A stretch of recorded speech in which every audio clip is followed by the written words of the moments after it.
Hey guys, we're here with the Hollywoodlife podcast, and we have a very special guest, and it's very special because he's here for the second time. We're so happy to see him again. Welcome to Tyler Henry, star of Hollywood Medium. Thank you for having me. It's good to see you all again. Yeah, it's great to see you all again. And I'm also here with Ali Stagnitta, our on-air anchor, and our silent producer, Nick. Hey, Nick. Hello, Nick. Yeah, I'm so excited to have Tyler here because, first of all, I am a huge believer in mediums and just everything that you do and connecting with the other side. And also, we have a lot to talk about. We have a lot to talk about. But before we dive in, we want to make sure everybody knows that Hollywood Medium has begun its fourth season. Congratulations, four seasons. Appreciate it. And it is on E at 8 p.m. on Thursday nights. So make sure that you guys tune in. And now we can dive in because, yes, as Ali has said, you did some very interesting predicting for Khloe Kardashian I did. a little while ago. On which season was it? Was it last season? So that was last season, season 3. Wow. And we sat down with both Khloe and Kylie. And The two. yes, the two. Of all of the Kardashian Right. Jenners. So that was a really interesting experience because I was really tuning in with Khloe's personal life, her romantic life. And I knew in that moment that based on the trajectory I was seeing that her relationship wasn't going to make it, or that love life in the current circumstances wasn't probably going to end up good. But I did see, that I did not see the Jordyn situation. So Like you didn't see exactly how it was going to come to the end. correct. But yeah, I think it's been kind of falsely attributed to me as a validation. But I definitely saw the end of that. And really, I think, and I know Khloe personally, I think she's a phenomenal human being and she deserves so much better. And I think better days are ahead. So I'm excited for her. When we agree with you, she deserves much better days ahead. But when you saw that, it was a message coming through from the other side, and who was delivering the message to her? So her father was obviously a huge individual in her life. And so there was kind of a collective effort of messages that came through. But the primary message was really about her love life and keeping in consideration that physical, geographical distance would really take a toll on their relationship. And it made sense considering he was in a different state and she was kind of going back and forth and then lived in a different state briefly. So that I think really informed the decline of the relationship and led obviously to other things. We have a fan question from one of our YouTube members having to do with the situation, Manvi Bot. Yeah. They ask if you did know that Khloe was going to not make it in her relationship with Tristan. Did you warn her personally afterwards off camera by chance, just really the truth of what you saw? I made it very clear to her after we filmed that I really felt like she needed to keep in mind what I said about the love life. I didn't elaborate on it much more. I just kind of let her know that I'm here if she needed me. If these validations end up happening, I'm here and I'm available. But that was really as far as it went. That's great. Are you, when these messages come through, do they come through, how strongly do they come through? Like if the person on the other side really saw something very dangerous, would you be able to communicate that urgently? In some cases, there have been times where it's actually happened for me personally. But yeah, I find that really when I do a reading, I always say the 6 senses use the other 5 senses to communicate. So really, I might get a physical sensation that corresponds with how someone died. I might have a vision. I might hear a noise. I might get a smell. I might get a taste. And I have to be able to kind of take all of that information and figure out what its relevance is, how it can be interpreted into a message, and then actually deliver that message in a way that can be validated. And did the message come through with any relationship to Kylie? It was actually interesting. I can't even remember. One would think I would, but there was so much in that reading. And I often even kind of go into a bit of a trance during these sessions. So I watch the footage back and oftentimes I'll say things and I'm like, I don't remember saying that. But and that kind of happened with Alan Thicke too. When you had spoken to him, I remember we talked about this last time. It was right after he died, and someone had come to you through him. Right, exactly, and you had said something with your heart, and he. Well, I believe it was ultimately a family member that died of the same condition that he had, and so that individual was coming through almost as a way of trying to warn him and to make that a preventative thing. And I always try to leave people better than I find them, so medical information can be helpful. Well, yeah. And I think, though, he didn't he sort of laughed it off, right? Yeah, he did. I remember that. He did. But yeah, I think it's just a reminder to take our health in our own hands and really just get checked, go get your checkups. It's important. Very important. Now, what can we look forward to? What can you tell us about this season? Well, this season's very different than the other seasons, but you'll see a whole new gamut of celebrities, ranging from Howie Mandel to Jill Zarin to Macklemore. I mean, it's an amazing cast. But you'll also see me get a brain scan during a reading, and that's honestly my favorite part of the entire season. Dr. Drew and a colleague of his who's a scientist was interested in studying my brain to see during a reading what goes on. So I agreed to do this, and they monitored my brain waves. I was hooked up to a machine. Dr. Drew picked a client. They kept it completely secret from me, and it ended up being Steve-O was the client. Oh, wow. And he was a complete non-believer. Yeah. Sat down with I would me. imagine. And as I sat with him, his mother came through, and not only did he have a transformative experience, which you'll see, but the brain scan reflected things that I can't even really convey. It was shocking. It was astounding. Dr. Drew and his colleague were left like completely baffled. Really? And we're gonna Like a follow normal up. human brain Yes. does not do the things your brain did. Exactly. So you'll see the specifics. It's Now, crazy. did they do a scan before you started? Yes. So they got a baseline just to see how my brain is when I'm going about my day, when I'm in a non-intuitive state. And then they monitored it when I was doing a reading. And the contrast was crazy. What I will say is my brain waves were really where it was at, where the abnormalities were. Because basically beforehand, my brain looked awake. And the second I started scribbling, my brain waves suddenly began looking like I was falling asleep. Oh my gosh. But I was fully conscious. And then Right. it kept getting deeper and deeper and deeper. And it kept looking like I was getting deeper and falling asleep even more. But I'm fully conscious talking to Steve-O. So that was just an abnormality they couldn't explain. And you'll see it more in depth on the show. Are they going to do that or did they only do that once? It'd be interesting to do it more than once. Exactly. Because you might react differently with different messages. Absolutely. And I've suggested that. And we're definitely going to follow up and kind of probably do some private testing. Yeah. Just to see, even for curiosity's sake. Why did you want to put that out there? I wanted to show people that I had nothing to hide and, and being a medium and get a lot of different opinions about, what I do. And so I wanted to show my willingness to get a brain scan to show that, I do what I do and I'm willing to have that seen and to see the results of that. So I was game and I'm really thankful that they were a part of it. It was really fun. Have you ever, I think we talked about this maybe last time, but have you ever done readings where nobody comes through? There have been times where the person the client was hoping to hear from didn't come through. There's always been something that's came through in every reading I've done. I think of my reading with Tori Spelling where she brought her father's typewriter and wanted to connect with him. But meanwhile, she had a friend who passed away who came through for a living friend she had in the other room. So you never know who's going to come through. And I always say, I can't dial direct. I have no control over Right. who connects. It's really on their terms. I'm like, hello, get in the dial tone. So yeah, it's all really on the terms of the other side.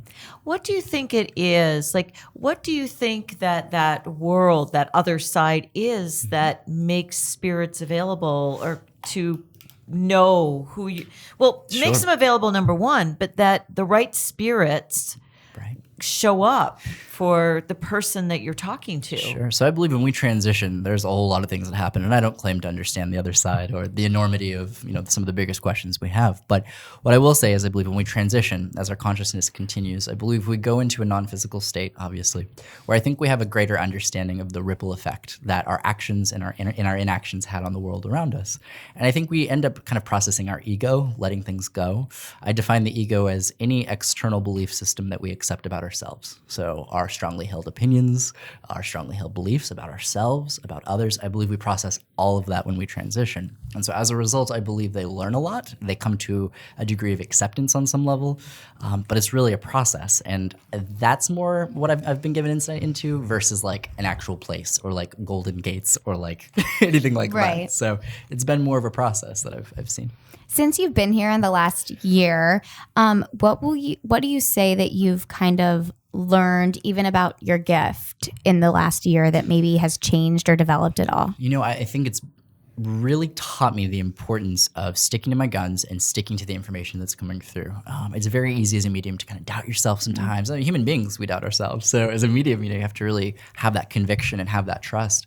And so through every reading I've done, whether it's with a skeptic or a believer, it's really taught me to go with my gut, to really trust myself, because these messages don't come from me. They're just kind of delivered by me. And trusting that has been something I've really had to do. And does it sometimes happen that you're not even doing a reading, that a message will come to you? Sometimes, but seldom, just because when I basically fill my schedule nowadays with one-on-one readings, so that takes up a lot of my energy. But if I go, like, say, 2 weeks without doing a reading, usually I start getting a little stir crazy. I'll start having stuff come through when I go outside, when I interact with people. Really? And I actually have to do readings in order to survive. I truly believe that, like at my core. If I don't do readings for about 2 weeks, I start getting really emotionally overwhelmed and mentally overwhelmed. So it's for some reason, some form of a release. And when I do it, it allows me to kind of recalibrate and kind of get a baseline again. Well, do you think that spirits are looking to find somebody to speak through? Possibly. I mean, I would assume that would be the case on some level. Obviously, not everybody can do it, so there would be a limited amount of people. But I also think they're very connected to their loved ones and trying to give them signs and indications that they're around. But I just think there's certain limitations, in their realm and in ours.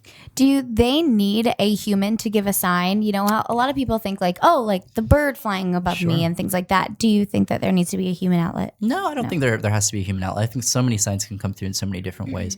The thing is this. I believe that we can see signs from loved ones from nature. Like some people will see, a sparrow and think, oh, it's grandpa. I don't believe grandpa's on the other side sending sparrows to your yard.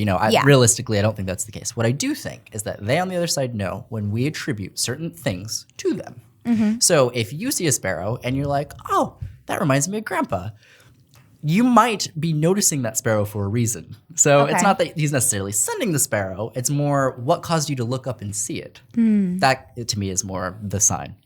Do you have any thoughts on ravens? Ravens, yeah, totally. I mean, bird symbology is really interesting. Because ravens are supposed to be inhabited by spirits. That's what in some belief systems, yeah. And it's fascinating, all the different kind of beliefs around it. And to me, it's even kind of symbolic. Like there's a lot of bird symbology. People see butterflies, things like that. I've kind of tried to process as to why that is. And I think it could just kind of represent like an elevated level of consciousness. It's more symbolic. And so that might be why people see like winged things and have that association. Because dragonflies, butterflies, sparrows, people for some reason really connect with those symbols. I've never heard that about butterflies or dragonflies. You have? Yes, and lights, like some lights flickering, things like that. I know that we always will associate that with things. And it's interesting because I remember when I was young, I had walked past, like maybe just the TV was on in my house, and it was a woman on TV talking on a talk show, and she said heaven was 7 feet off the ground or something like Sylvia that. Brown. Yes. Okay. And I always think about it. Hilarious. Yes, I've read her books. What do you think about that? Because that has stuck with me, and I'm telling you, I probably saw it when I was 4. Right. She was like, you pop out at like a 90-degree angle when you die, and it's like 72 degrees on the other side, and that's always and they're just here, and I'm like Sylvia Brown was a great author. I am thankful in the sense that she paved the way for mediumship in a big way and bringing it to the public consciousness. Was she a medium? She claimed to be. To be. I can't really say because I never met her. Right. But what I will say is some of her beliefs I agree with, and the vast majority I don't. Okay. So, but again, I think she did a great job in creating a conversation, bringing that to public consciousness, and I think it's great. Okay. In some of the people that you've got this season, like Jill, Jill Zarin, was she anxious to connect with her late husband? Yes. Oh dear, that's such a terrible mistake. Oh, it's all good. It was really interesting when I connected with her because before we actually did the reading, we played tennis. And tennis was really her outlet of basically like going through her grief process. So it was really interesting doing a physical activity and then doing a reading because that never happened before. And it actually helped. I feel like it shook off my nerves. So that was cool. But in sitting down with her, it was really kind of a family affair because her sister was there, her daughter was there. And as her husband came through, he was able to relay messages not only for her, but for other people. And she didn't know certain things. And then her sister would come in and interrupt the reading and be like, this is what it is. And then her daughter would come on and interrupt the reading and say, this is what it is. So by the end of the reading, I had connected with so many other people, even beyond Jill, that it was just really cathartic. Were you concerned that her husband wasn't going to be the one to come through? And yes, that's concerning. Oh, yeah, absolutely. I mean, it's like sitting down with Little Kim and Biggie not coming. I mean, it's like yeah. That's awkward. That doesn't happen. Right. That would be awkward. Yeah. So yes, there was definitely some degree of pressure. But I'm also honest. If I don't get it, I don't get it. And with Tori Spelling, it's like she brought her father's typewriter. I was trying to connect with that. I couldn't, and her dad didn't come through. So it just is what it is. Well, I mean, listen, you have no control. You have to be honest. Have you sought out people ever who you wanted to read, or because you're interested in the person that they were trying to reach? I have not done that yet, but that would be interesting. There are some people I think could benefit from a reading. Ariana Grande comes to mind just because of Mac Miller's passing and all that trauma. So I feel like she'd be into it, honestly. I've read her brother Frankie before. I love Frankie. And it was actually for Hollywood Medium in the very beginning. It just never aired, and he was lovely. So she'd be incredible. I feel like Paris Jackson and Blanket would be really great to do too, just to see, especially with, this new documentary coming out about Michael, and just to see if he would come through. And it would help them, I think, give them closure. Yeah, I definitely think if I were to do that, it's one I would want to do privately, because I feel like his life has been taken and honestly exploited by the media in such a way that if I were to do that like intimately with his children, it'd probably be private. I like that, though. I like that you kind of keep that privacy and for sure. We'll just have to have integrity and respect for the human being. And so it sounds to me like you're much more interested in helping the living rather than, because I think probably it's somewhat cathartic for the person on the other side if they have a message that they want to deliver too. It's kind of the thing. It's a two-sided healing in the sense that we see, the person on camera get the validation, but then the spirit too, in their own way, is able to, I believe, move on in their process and in a way that they might not have been able to before. Just knowing that their loved ones have heard their message. And I remember when I was 16, one day I had a reading in a little office I had, and as I was finishing up, I heard a voice, and it was a woman's voice, and it just said, "Thank you." Oh. And I was completely alone in the office, and it was like right here. And I just looked up and I said, "You're welcome." You're welcome. Wow. So, you keep, when you talk about the spirits and the people coming through, you keep looking up. yes. Tell me a little bit about that. I do that a lot in the readings, actually. You'll see that when I scribble, it's kind of my way of getting into a trance. I find when intuitive information comes through, it's almost kind of like a thought popping into your head. Okay, so you're looking into your brain almost? Right. Yeah, exactly. It's almost like if you had a song stuck in your head, or like if you just remembered something that you forgot your car keys and you remember exactly where they were, you're like, oh. Okay. That's kind of basically what it is. Why do you think that more people don't have your gift? I think people aren't open to it. I think there's a lot of people who have the ability to connect. I think we all have an intuition. I think just from a very early age, people are taught to not trust themselves, to look externally for information, for support, for sources. I think people kind of neglect their own inner tuition and their own inner knowledge. And so I really didn't have that. I was an only child growing up. I was definitely a bit of a loner. And so I just kind of lived in my own little world. And eventually it actually paid off in the sense that I think it helped me trust what I would think and what I would feel in a way that maybe others didn't. Yeah. Do you think there's a way for people to develop it? I think so. If you have it, I think it can be developed, but I think it has to be refined through trial and error, through really a validation-based process.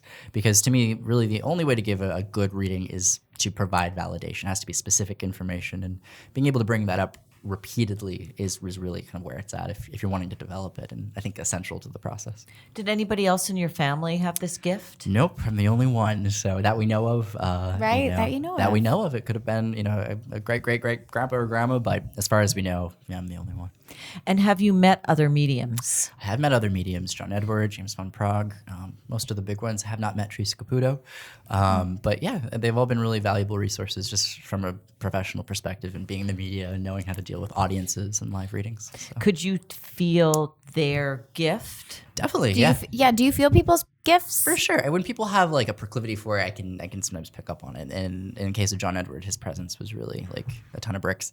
Yeah, which was a good thing. It was like a very powerful energy, and same with the others. So, are there people who you think don't know their gifts, but you do? Like, can you set do I have a gift? Oh, well, might have to, tell me if I'm gifted. I'll have to get back to you on that one. Well, if you are, Ali, can you please do a reading for me? Exactly. Yeah. We need a reading, yes. But there are times. Right, just meditate. Your head's gonna start spinning. Right. Yeah, exactly. Like snakes, lizards. Yes. Just start charming them. Yeah, Yes. yeah, that's me. Exactly. Yes. Oh, that's funny. But I did want to ask, last time you were here, you were telling us a little bit of that sometimes your readings take a toll on your health. Sure. Your heart and just your entire body. Yeah. Have you managed that? Is that why you wanted to do the brain scan? That was part of it, actually. Yeah, I wanted to see what things were being affected physiologically, because beyond the visions and impressions I get in a reading, I have very physical effects. I sweat profusely, and you can't blame it on lighting necessarily, because the clients pretty fine. You know, I'm drenched in sweat. So there's definitely things that I knew were going on in my body because I'd get pains and corresponding feelings. So I wanted to do the brain scan to kind of help clarify that. And it did. It showed abnormal like stimulus when there shouldn't have been stimulus. Parts of my brain were lighting up that just weren't situationally correct. So it just didn't make sense. And it was pretty baffling. Do you work out at all? Well, why do you even have to ask these guns? You know, I mean, well, I mean, just like because it seems like it takes a physical toll on you. It does. I probably should work out. That would be a good thing. In fact, I do quite the opposite. I go home and I take a nap when I'm done with reading, just because it can be so draining. Yeah. But going back to the Jill Zarin reading, playing tennis before, I mean, that actually helped me shake off my nerves. So maybe I should work out before reading. I'll get buff. You could like a large medium. You could work out with your client beforehand. Exactly. A large medium. We're gonna pitch that. I like that. If this goes south, that's the next show. That's the next one. Then you're gonna have to bulk up. Big and buff, medium. Exactly. Watch out, Chris Hemsworth. That's funny.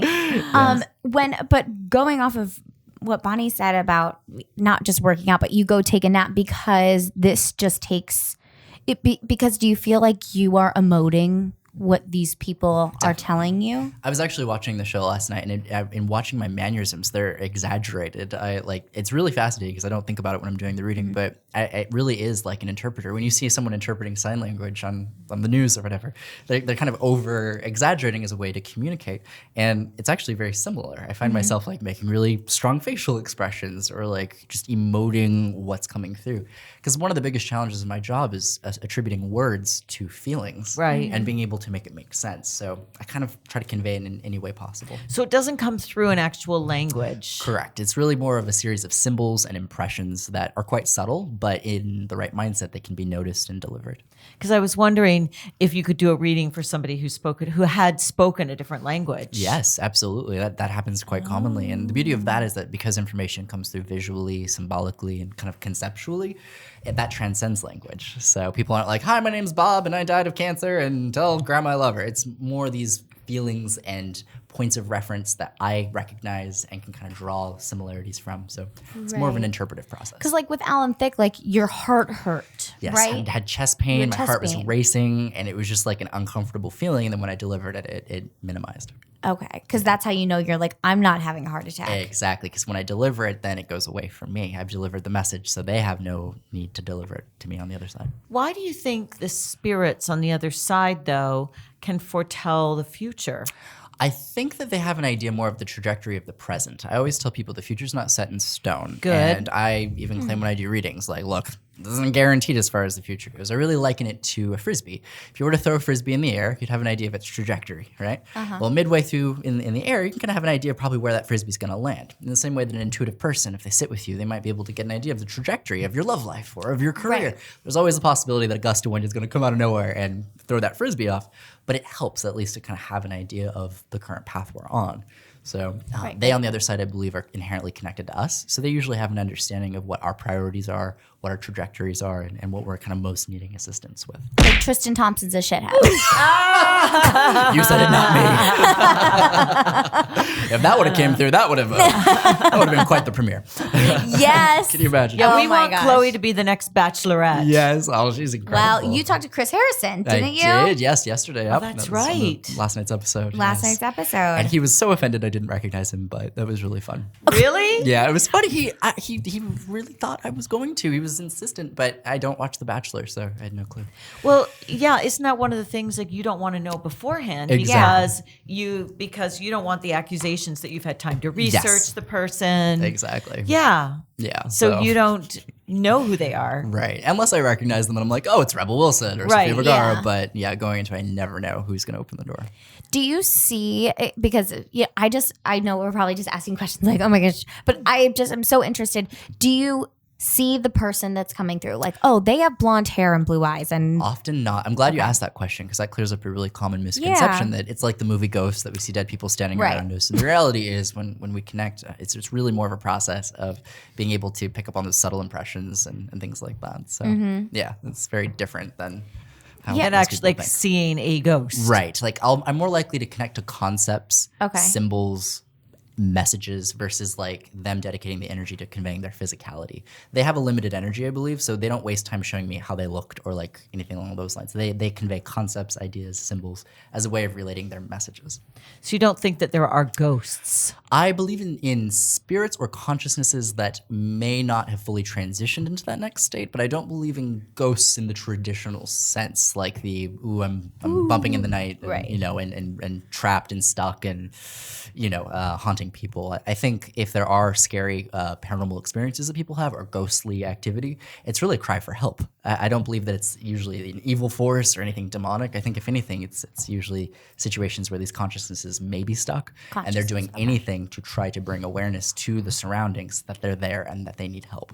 So people falsely attribute fear to that. How do you help a consciousness? Well, I believe that often requires a medium to be able to kind of Okay. step in and help an individual transition. But I'll say in my entire career, I've done it once. Was it scary? It wasn't scary. And it was in the very beginning. We had a haunting in our house of this little girl, and we took a picture. There was a photograph of this like silhouette of a child. Wow. And over the Where was this? This is in my home in Hanford, and where I was born, my childhood home. So I basically got this photo, and after that, all of these things started happening. Stuff started flying off the shelves, like my mom and dad, serious stuff. And my mom and dad were both, pretty even keel, and they believed me, but they weren't really into like ghost stuff. Well, they had like ton of ghost experiences. Like after that, they saw this little girl. Oh my gosh. There were weird things. My dad felt like the bed sheets being tugged. So I had to basically. Were they freaked out? They were, yeah. Okay. I'd say so. Yeah. So at that point, I just tried my best. I said a little prayer. I tried my best to help her transition, and I didn't know what I was doing. But after that, it stopped. So I can only assume that in some way it helped. Or How old were you? And were you aware of your gift at that point? I was. So at that time, let's see, I was probably around 15 or 16 because it was right around when I told my dad and kind of had to spill the beans about what I could do. Like, I see dead people. I was like, I see dead. Yeah, exactly. It went just like that. And he kind of looks like Bruce Willis, so it was a little weird. It's very strange. My husband did saw a ghost. Yes. And we were in Italy in Tuscany at this little villa hotel, and we didn't know there was a ghost there. Right. But he saw this man by the pool dressed in a very elegant white suit with a Panama hat, and he watched him walk across, I don't know, not on the water, by the side, and then he just sort of shimmered and disappeared. Yep. And at dinner, when he brought this up at the table, another woman went, "Wait, I saw a man in a white suit down there too," and he disappeared. I thought I was crazy. Like someone else saw him, and then we found out that yes, that was the ghost of the place. That's Gosh, I'm fascinating. literally tearing up. That scares the crap out of me. But so why would a ghost be doing that? Just be this vision by the pool. I always tell people, when people ask about spirits, they're like, okay, when people die, I get that they come through as spirits, but clothing doesn't have a life. So why are people seeing polyester or cotton? Instead, they both described an elegant white suit. Right. So I believe it's really, when people see spirits, I don't believe that they have a body as much as I think that they somehow, as a consciousness, are able to project a memory of what they once looked like that we as human beings might be able to see. So when we die, I don't believe we're stuck in the clothing we wear when we die. I believe we're a consciousness. I want to come back. Right? It's this moment. Right. Yeah. So, I know, because what if you die and you were in a bad outfit? Yeah, exactly. So I don't think the outfits go with Pajamas. them. If anything, if they manifest, it's more, I think, just their perception of themselves and more the projection of that. So. Yeah, and I wonder why they stay in a certain spot. I know. I wonder it too. Well, It's so fascinating. with the consciousness, like you were saying that the little girl was stuck, or this guy, do you feel like he was stuck in this hotel, or why do people get stuck? It's hard to say, and it's an area that I don't have a ton of experience in because I would say 99.9% of my work has been with spirits that have already transitioned. Okay. So it's an area I have a lot of questions on too. I actually kind of avoid the paranormal side of things because I feel like it's very heavy and very it can feel a little dark. So I try to kind of avoid ghost hunting shows and stuff like that. It's not my Me area. either. Clearly, I start to freak out. Yeah. I'm fascinated. I'm She fascinated is. by it all. She Love is. it. Oh, it's super cool. Well, I'm fascinated by what you do, and and so listen. I know you've got a flight to catch, so I Yes. don't want you to miss your plane. But I'm having a feeling. Just having a vision. traffic. Yes, that's it. It's sending me a message. And listen, it's wonderful to talk to you and see you again. Congratulations. Thank you. And we're all going to look forward to watching the show, Hollywood Medium, February. Oh, well, it's already started. 8 p.m. Thursdays on E. And please come back again. And I want to see you in LA and have a reading. She wants a reading. I'm Yes. telling you. I really want to connect with somebody. Oh, good. Don't tell me who. I'll be excited. Okay, I won't. Okay. And then really quickly, I just want to shout out our YouTube membership subscribers who are amazing on our podcast right now. Monvibot, Preston, Alexander Rossi, Night Runner, Tyler Plays, Maria Underwood, Septic Spud, and Jono Plays. Thank you guys so much for being members. Tyler Henry, thanks you. We appreciate it. Okay, safe travels. Thanks so much for coming. I can't wait to come back. Yes.